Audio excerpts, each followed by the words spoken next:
প্রতিশোধ নেওয়ার প্রয়োজন নেই, শুধু অপেক্ষা করো আর দেখো। প্রিয় বন্ধু, তোমাকে যে ঠকিয়েছে, তোমাকে যে কষ্ট দিয়েছে, তোমার সাথে যে বিশ্বাসঘাতকতা করেছে, তোমাকে যে তিল তিল করে ধ্বংস করে দিয়েছে, তোমাকে যে পথে বসিয়ে দিয়েছে, তোমার চোখের পানি যে ঝরিয়েছে, তোমার রাতের বেলার বালিশ ভেজানোর কারণ যে হয়েছে, তাকে তোমার বরদোয়া দিতে হবে না, তাকে তার ধ্বংস দেখতে হবে না।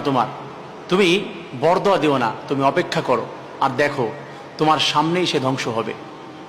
তুমি তো কান্না করেছো গোপনে, সে মানুষের সামনে কান্না করতে করতে নিজেকে শেষ করে দিবে, তারপরে মাসুল দিতে পারবে না অপরাধের।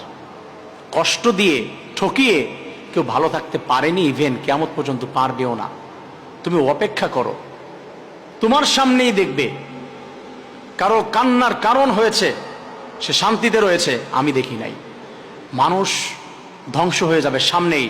আমি ছোট্টবেলায় প্রশ্ন করেছিলাম আমার এক উস্তাদকে, উস্তাদজি, এই যে যারা মানুষকে ঠকায়, মানুষকে কষ্ট দেয়, মানুষের প্রতি জুলুম নির্যাতন করে, এদেরকে আমি একটু হাসরের ময়দানে শাস্তি দিতে পারতাম, আমার ভালো লাগতো। উস্তাদজি আমাকে বলেছিল, হাসরের ময়দানে সৃষ্টিকর্তা যেভাবে তাদেরকে ঠকাবে, যেভাবে তাদেরকে শাস্তি দিবে সৃষ্টিকর্তা, তুমি দেখে তোমার মায়া লাগবে, তুমি দেখে তোমার কষ্ট হবে যে আল্লাহ এত কষ্ট দিচ্ছে তাদেরকে। তুমি কত কৌশল জানো তাকে কষ্ট দেওয়ার। ভাই বন্ধু, তুমি তাকে কি কষ্ট দিবে? মেরে ফেলবে, তাই না? তুমি সর্বোচ্চ মেরে ফেলতে পারো। আল্লাহ বলেছে লা ইয়ামুতু ফিহা ওয়ালা ইয়াহইয়া, বাঁচবেও না মরবেও না, আমি বাঁচতেও দিব না মরতেও দিব না, এত কষ্ট দিব, নিঃশেষ করে দেব, ভিতরটা সারখার করে দেব, আমি বাঁচতে দিব না মরতেও দিব না আমি। আল্লাহু খায়রুল মাকিরিন।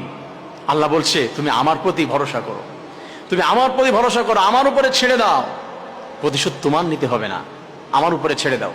ওয়ামাকারু ওয়ামাকারাল্লাহু আল্লাহু খায়রুল মাকিরিন। আল্লাহ তাআলা বলছে তারা ষড়যন্ত্র করছে, তারা ঠকিয়েছে, তারা জুলুম করেছে, আমি আল্লাহ রব্বুল আলামিন যখন কৌশল অবলম্বন করব, তারা তখন সরতে পারবে না, তারা ছুটে যেতে পারবে না। তুমি তো ছুটে আসতে পেরেছো, তোমাকে ছেড়ে দিয়েছে। আমি যখন ধরি না, যখন আমি আল্লাহ তাআলা ধরবো, আমি এমন করে ধরবো, আমার হাত থেকে কুদরতি হাত থেকে ছুটার মতো ক্ষমতা তার 14 গোষ্ঠীর থাকবে না। অতএব তুমি আপসেট হয়ে না, মন খারাপ করো না, শুধু ধৈর্য ধারণ করো।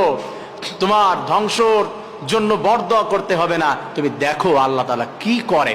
কষ্ট দিয়ে, ঠকিয়ে, প্রতারণা করে, চোখের পানি ফেলানোর কারণ হয়ে, কারোর স্বপ্নগুলো ভেঙে চুরমার করে দিয়ে, কাউকে আকাশ পর্যন্ত উঠিয়ে ভালোবাসা দিয়ে থাপ করে ছেড়ে দেওয়ার যন্ত্রণা যে, কষ্টটা যে কত বেশি, এটা তুমি নিজেই দেখবে, তুমি অনুধাবন করতে পারবে। অতএব প্লিজ আপসেট হয়েও না, মন খারাপ করো না, তুমি অপেক্ষা করো, তোমার সামনেই তুমি দেখতে পাবে। আল্লাহর কাছে বিচার দাও, আল্লাহই বিচার করবে, সেই করবে। আসুন আমরা মানুষকে ঠকানো, প্রতারণা করা থেকে দূরে সরে আছি। আল্লাহ তাআলা সবাইকে হিদায়াত দান করুন।